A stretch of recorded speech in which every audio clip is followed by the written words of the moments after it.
Welcome to this explainer. Today, we are putting on our sell-side equity analyst hats to build a rigorous, step-by-step, fundamental valuation of Materion Corporation.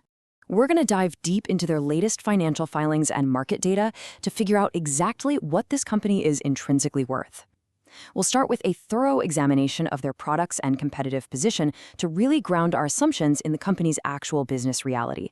And from there, we'll build out a comprehensive discounted cash flow model. Let's get right into it.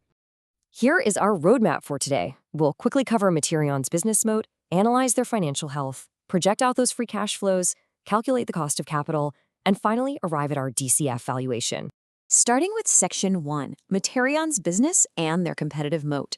So, Materion boasts this incredibly deep, long-standing history integrated with advanced engineering and aerospace. They were founded way back in 1931 as the Brush Beryllium Company. Their materials were literally used in America's first manned space capsule in 1961, and later in the James Webb Space Telescope.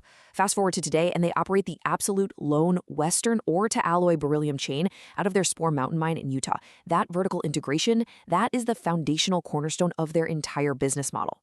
Okay, before we build our valuation models, we really need to understand the market context to forecast revenue accurately. The global beryllium market is projected to grow at a 3.61% compound annual growth rate through 2031. And why is that?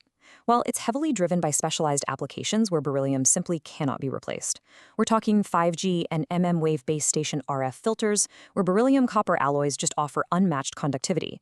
We're also seeing huge requirements in reusable launch vehicles, 800-volt EV thermal management systems, and even small modular nuclear reactors. These product lines are very clearly in a massive growth phase. And this brings us to their monopoly-like advantage. Sourced right from Mortar Intelligence, this quote points out that Materion supplies 250 to 270 tons of concentrate every single year from that lone Western supply chain. From an analyst perspective, this matters a ton for risk mitigation and pricing power. You've got stringent OSHA exposure limits driving up compliance costs, which heavily deters any new entrants. Plus, with global supplies out of places like Kazakhstan and China facing intense geopolitical volatility, Materion's secure domestic supply is a massive asset. It allows them to command serious premium pricing, especially with aerospace and defense contractors. Moving on to Section 2, analyzing their financial health and cost structure. Now, there's a super interesting stark contrast when we dig into the financials. On one hand, Materion demonstrates phenomenal control over their production costs. They boast incredibly stable gross margins, right around 19.3%, and operating margins holding steady near 8%. That tells us their core pricing and cost controls are totally solid. But contrast that against their wildly unpredictable ability to actually generate cash. In Q3 2025, their free cash flow plummeted to a negative $5.23 million. This kind of volatility is going to be a major focal point for our valuation model. When we analyze their balance sheet data pulled from Koala Gains, we are looking at a moderately leveraged company. They have excellent short-term liquidity, a current ratio of 3.29.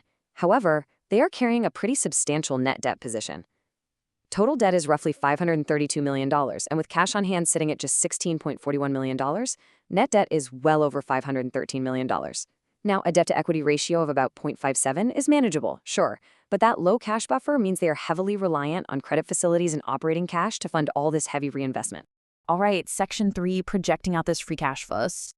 Before we crunch the numbers, let's quickly define unlevered free cash flow, or FCFF.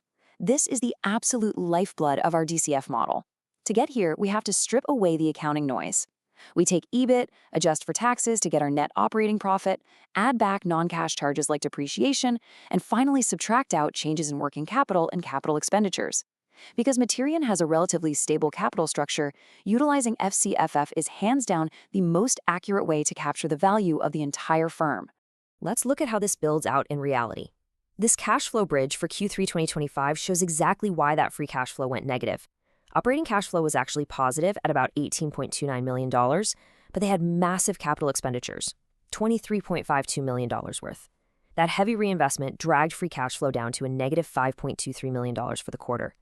And if you look back at the full fiscal year of 2024, FCF was just $7.01 million.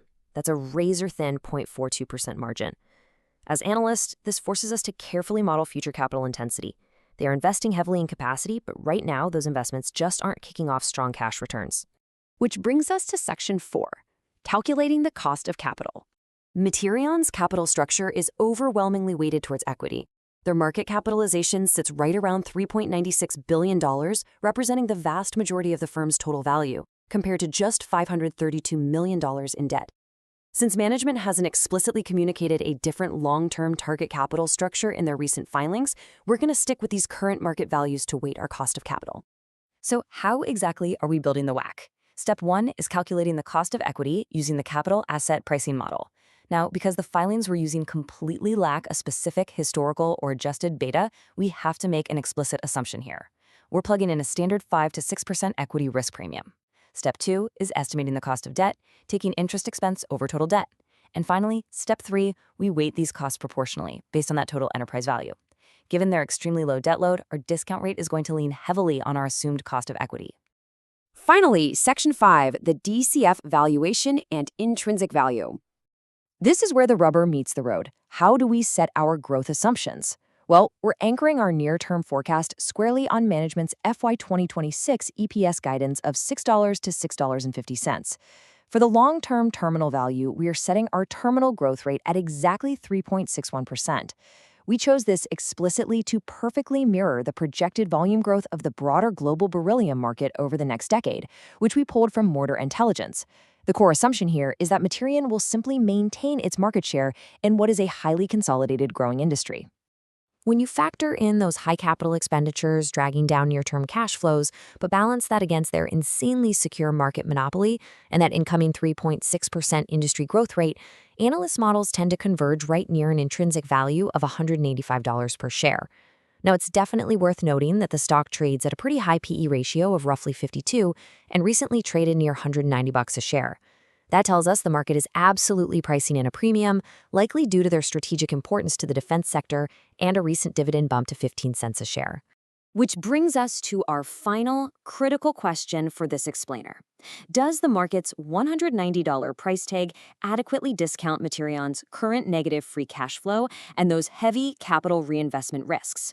Or, on the flip side, is the sheer power of holding the absolute monopoly over the Western beryllium supply chain, a material literally critical to space, defense, and AI, vastly undervalued over a 10-year horizon? It's a fascinating tug-of-war between present-day cash burn and immense strategic value. Thanks for joining me on this deep dive, and keep questioning the numbers.